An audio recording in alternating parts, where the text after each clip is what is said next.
नमस्कार, कैसे हैं आप लोग? तो चलिए स्टार्ट कर लेते हैं हिंदी साहित्य के महत्वपूर्ण प्रश्नोत्तर की जो हमारी सीरीज चल रही है। आज हम इसमें सबसे पहले हम देखेंगे आदिकाल के जितने भी प्रश्न उत्तर हो सकते हैं, उनको देखेंगे। उसके बाद फिर भक्ति काल, फिर रीति काल, फिर आधुनिक काल। फिर आधुनिक काल में भी नाटक, उपन्यास, गद्यांश, काव्यांश, सब चीज़ के ऐसे ही प्रश्न उत्तर ही देखेंगे। आप लोग कहीं से भी पढ़ रहे हो तो एक बार इसको ज़रूर देखना, आपको बहुत अच्छा लगेगा।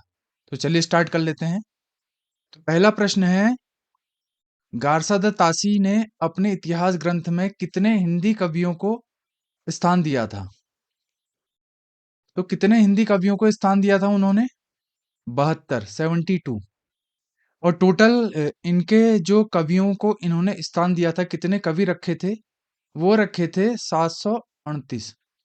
738 कवियों में से सिर्फ 72 कवि थे किसके? हिंदी के। और इसके अलावा 666 उर्दू के कवि थे। याद रखना, गारसद तासी ने अपने ग्रंथ इस्तवार दला लित्तित्तूर एंदुई एंदुस्तानी, उसमें सिर्फ हिंदी के 72 कवियों को ही स्थान दिया था। और 666 किसके कवि थे? उर्दू के। अगला प्रश्न, किस इतिहास ग्रंथ को एआरसी, एआरसी का मतलब है आचार्य रामचंद्र शुक्ल, आचार्य रामचंद्र शुक्ल ने बड़ा कविवृत्त संग्रह संग्रह कहा? The modern वर्नेक्युलर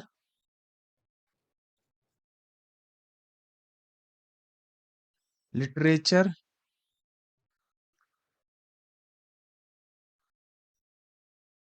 of northern Hindustan. तो इस ग्रंथ को आचार्य रामचंद्र शुक्ल ने बड़ा कविवृत्त संग्रह कहा था। और भी चीज हैं जैसे कि कविवृत्त संग्रह,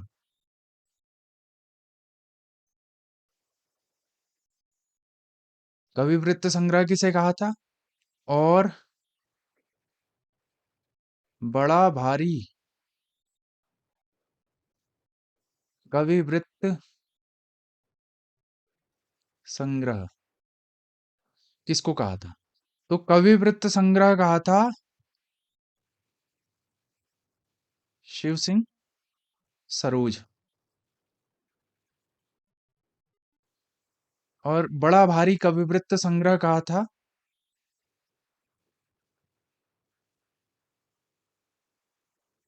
मिश्र बंधु विनोद को।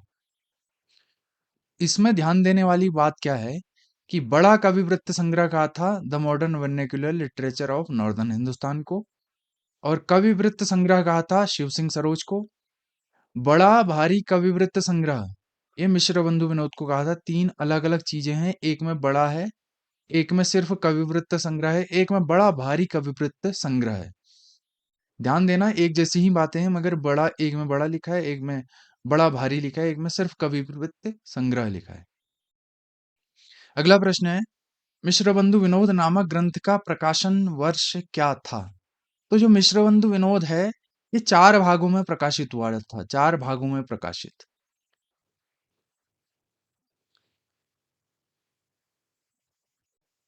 प्रथम 3 भागों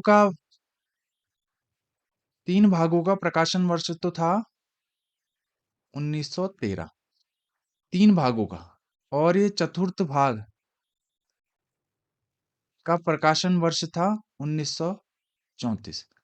याद रखना, ये चौथे वाले भाग का प्रकाशन वर्ष हुआ था 1934 में, और प्रथम 3 भागों का प्रकाशन हुआ था 1913 ईस्वी में। अगला प्रश्न देख लेते हैं, जॉर्ज ग्रियर्सन के इतिहास ग्रंथ का हिंदी अनुवाद किस नाम से किया गया था? जॉर्ज ग्रियर्सन का the modern vernacular literature of northern Hindustan, उस ग्रंथ का हिंदी अनुवाद किस नाम से किया गया था? तो इसका हिंदी अनुवाद किया गया था हिंदी साहित्य का प्रथम इतिहास नाम से। क्या था? हिंदी साहित्य का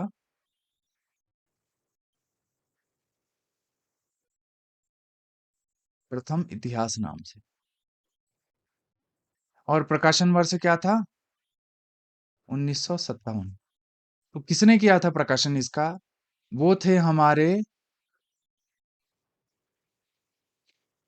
किशोरी लाल गुप्त जी।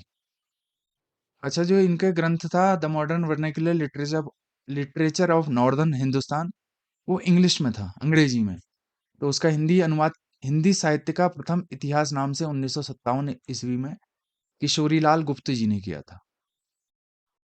ठीक है। अगला प्रश्न है, मिश्र बंधु विनोद नामक ग्रंथ को कितने कालखंडों में बांटा गया है? तो अलग अलग चीज है। तो वैसे तो इसको मुख्य कितने कालखंड हैं? मुख्य हैं पांच, पांच कालखंडों में, और गौण गौण कालखंड हैं 8। वैसे ज्यादातर मुख्य ही पूछता है। कहीं पर पूछ लिया इस तरीके से कि मिश्रबंधु विनोद को नामक ग्रंथ को कितने गौण कालखंडों में बांटा गया है, तो 8 आना चाहिए। और मुख्य आएगा 5। यह प्रश्न दिया होगा कि कितने कालखंडों में बांटा गया है, 5 दिया ही ना हो तो 8 लगाएंगे, और 8 ना दिया हो तो क्या लगाना है हमने? 5 लगाना है। कैसे? कैसे पता लगेगा? जैसे आरंभिक काल, ये हो गया आरंभिक काल। फिर हो गया माध्यमिक काल, 2। और तीसरा है आपका अलंकृत काल। फिर है परिवर्तन काल। फिर उसके बाद है वर्तमान काल। तो ये कितने हो गए? ये हो गया 1, ये हो गया 2, ये हो गया 3, ये हो गया 4, ये हो गया 5। अब इसमें से ही इसके बांटे गए हैं इसके सब भाग। जैसे इसको क्या कहा जाएगा? पूर्व आरंभिक काल। ये आरंभिक काल यहां से लिया गया, पूर्व आरंभिक। और पहला ये हो गया। दूसरा है उत्तर आरंभिक काल। ठीक है। और ये पूर्व माध्यमिक काल है। और दूसरा इसका होगा कि इसका उत्तर माध्यमिक काल नहीं होगा, इसका होगा प्रौढ़ माध्यमिक काल। और तीसरा है अलंकृत काल में क्या है? पूर्व अलंकृत काल और उत्तर अलंकृत काल, इसमें तो 2 हो गए। देखो अब कितने हो गए? ये परिवर्तन काल को सेम टू सेम वैसे ही रखा है और वर्तमान काल को भी वैसे ही रखा। तो कितने हो गए? ये अगर मुख्य जाना जाए तो 1, 1 ये हो गया, 2 ये, 3, 4 और ये 5। अब इसके गौण भाग कितने हैं?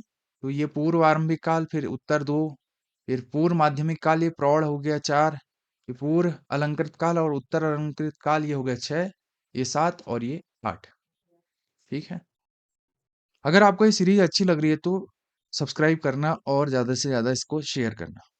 अगला प्रश्न है, गारसद तासी के इतिहास ग्रंथ का हिंदी अनुवाद किस विद्वान द्वारा किया गया था?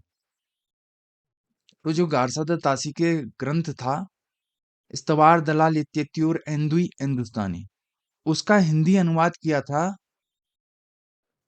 लक्ष्मी सागर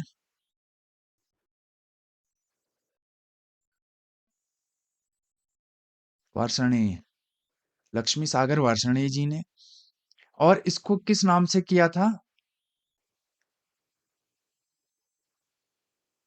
हिंदुई साहित्य का इतिहास नाम से। और कब? 1952 ईस्वी में। अच्छा, इससे पहले मैंने आपको बताया था कि जो गारसदा तासी का ग्रंथ था, उसमें हिंदी कवियों की संख्या कितनी थी? हिंदी कवियों की संख्या थी 72। ठीक है। और उर्दू कवियों की संख्या थी 666। और दोनों मिला के कितने हो रहे से? 738। अब जो ये लक्ष्मी सागर वार्ष्णेय ने हिंदुई साहित्य का इतिहास नामक ग्रंथ से इसका हिंदी अनुवाद किया था, तो इसमें हिंदी के कितने रखे गए थे? 220 कवि रखे गए थे हिंदी के। और 358 टोटल कवि थे। टोटल कवि थे 358, और हिंदी के रखे गए थे इसमें ज्यादा। ये हिंदी के टोटल थे 358। ठीक है। ये भी प्रश्न याद रखना। अगला प्रश्न है, मिश्र बंधु विनोद नामक ग्रंथ का प्रकाशन करने वाली संस्था का नाम क्या था? तो जान लीजिए इसकी प्रकाशन करने वाली संस्था का नाम क्या था? नागरी प्रचारिणी सभा काशी। अगला प्रश्न देख लीजिए। आचार्य रामचंद्र शुक्ल ने वीरगाथा काल को कितने भागों में बांटा है? तो एक बात और ध्यान देना, जो वीरगाथा काल है, वीरगाथा काल को दो भागों में बांटा है। पहला है प्राकृत भास, या उसे कहेंगे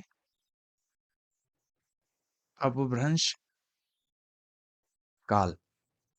कब से कब तक था ये 1050 विक्रमी से 1200 विक्रमी, तब तक का ये पहला। और दूसरा दूसरा वीरगाथा काल ही कहा था इन्होंने,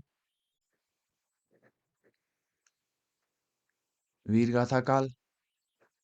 इसको कब से कब तक माना था? 1200 से 1375 विक्रमी तक का। याद रखना, ये प्रश्न भी बहुत ही इंपॉर्टेंट है। अगर आपको ये सीरीज अच्छी लग रही हो तो ज्यादा से ज्यादा शेयर करिए। Thank you so much.